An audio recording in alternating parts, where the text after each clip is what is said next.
Hello everybody, and welcome back to One Autistic Person. This is the second in a series of what I plan to be 50 videos that are asking the questions that are in the Autism Quotient questionnaire. And today we're doing the second question, because we're doing the second video.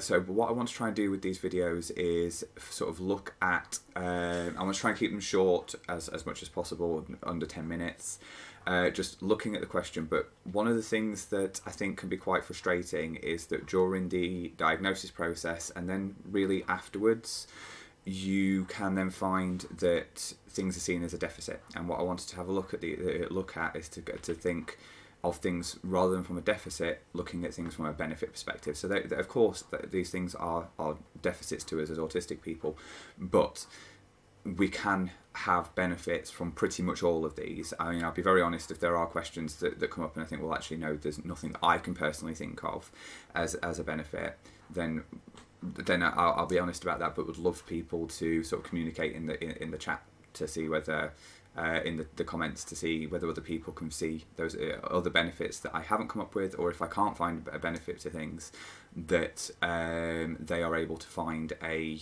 benefit of some sort.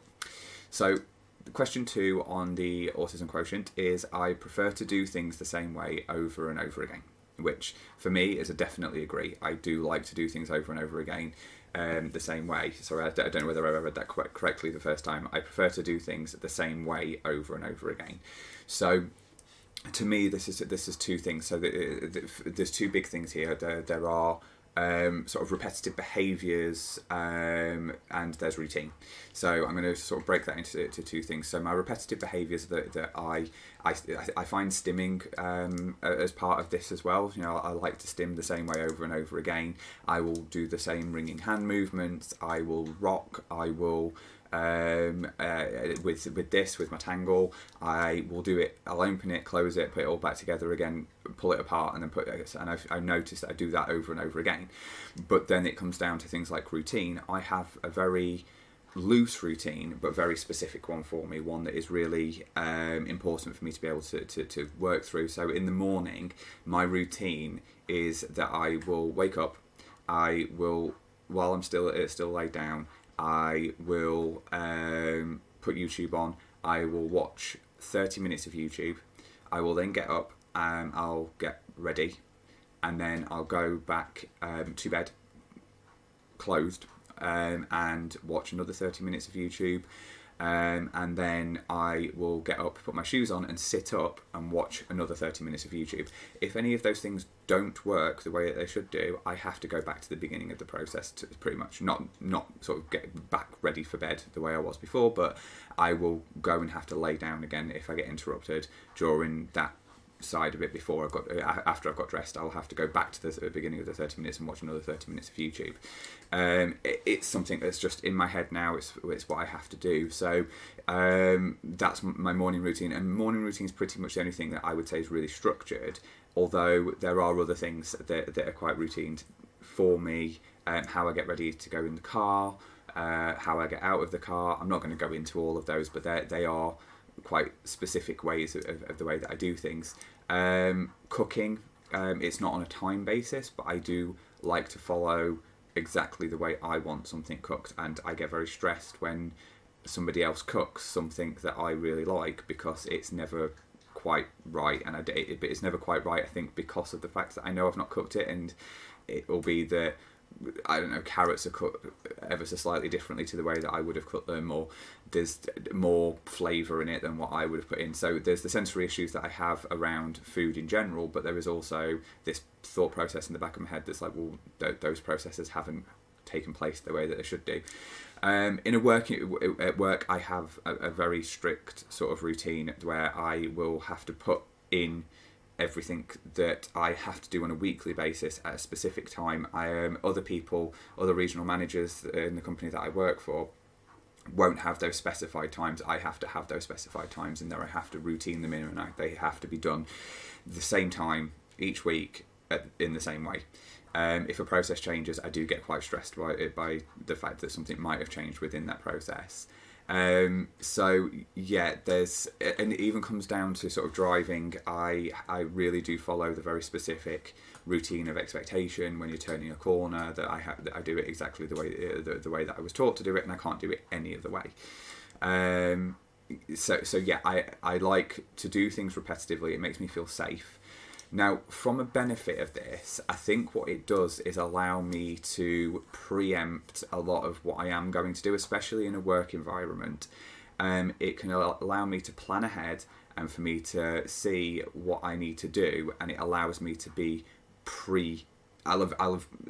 instance, if I'm doing my every month I do my expenses claim for my car.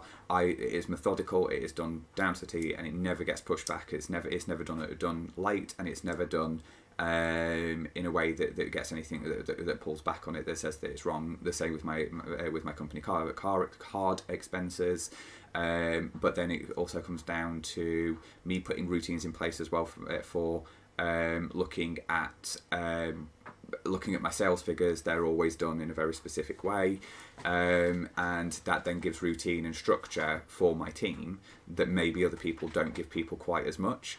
And so that does allow me to do that, and I've already thought about what I'm going to do before I do it. So I do think being more routine, doing things the same way over and over and over again, allows you to become better at them, and you kind of become an expert in the things that you're doing.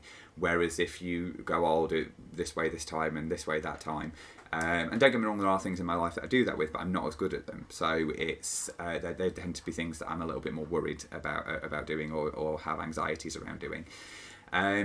So yeah, in a work environment, I would say doing things over and over again in the same way. I'm really open to change at work, weirdly, but I do like to do certain things over and over again. And I do think it makes me more productive. I think it does mean that there's more clarity on expectation from other people. I can be clear on what I expect of others, and they can be clear on what they can expect from me. So yeah, I think in a work environment, it is much more beneficial. I think in a home environment, it could be a little less necessary to do things that way. Although it kind of does the same thing, the people around you will know what to expect from you, you know what to expect from them. It allows you to manage your time usually quite well, because of the fact you're planning things, and you're doing things, people know that this is what to expect from you, and if you say that this is going to happen, it's going to happen. But it can sometimes make me sometimes feel like I'm being a little bit too rigid, and it can have negative impacts on, like I said, with things like eating. I can say to myself, I quite often go to myself, I don't want to eat that thing because I didn't cook it, therefore I don't know what the process was in it. Yet I also really struggle with cooking in general. So yeah, it's a frustrating one. And that is one of the biggest frustrations I have, is the fact that I struggle with cooking. Yet if I don't cook, I can quite often feel like not eating. Yeah, so having some structure in place, I think, like I say, from a work environment, it's one of those times when an autistic trait can be really beneficial in a work environment, both for you as the autistic person, but also for the people around you, because they know what to expect from you. The only problem can come with the rigidity of it. If something needed to change last minute and you couldn't do it at the time that you needed to do it, or in the way that you needed to do it, that then might be a bit of a problem. So for me, that would be about, and this is what I've had to learn recently, is having open and honest conversations, that this needs to be protected time for me. I can't just have a phone call at this time. We're going to need to rearrange it outside of it. Obviously, there are times when, with things like training, where that's not always possible, but on the day-to-day, you can say, this hour is put out for this, and I will not be contacted. I do not want to be contacted during that time period, and that's been really beneficial for me moving forward. So it's communicating with the team you work with, but also seeing the benefits from it, from that. If you're doing it over and over and over again the same way, it's going to be more precise. You're going to have a better understanding of something, a deeper understanding, and you're going to be going into it each time prepped, because of the fact you've done it so many times that way. So benefits are that you're probably going to become really proficient in something, but the rigidity of it can be sometimes a little bit on the jarring side for other people, I think, and can make it a bit of a struggle to get things planned. So for me, that was quite a difficult one to because it's a bit deficity and a bit benefity at the same time. I hope you've enjoyed this video. I'm going to try and get these out every few days. I was hoping every day, but it's just not possible. My executive function won't allow me to do that. So I really hope that you have enjoyed the video, and if you'd like to comment, subscribe, share, anything like that, perfect. Commenting would be great, because I'd love these to be used as kind of a bit of a community-based questioning and talking Q&A for each other. Have a lovely day, and I will see you in the next one.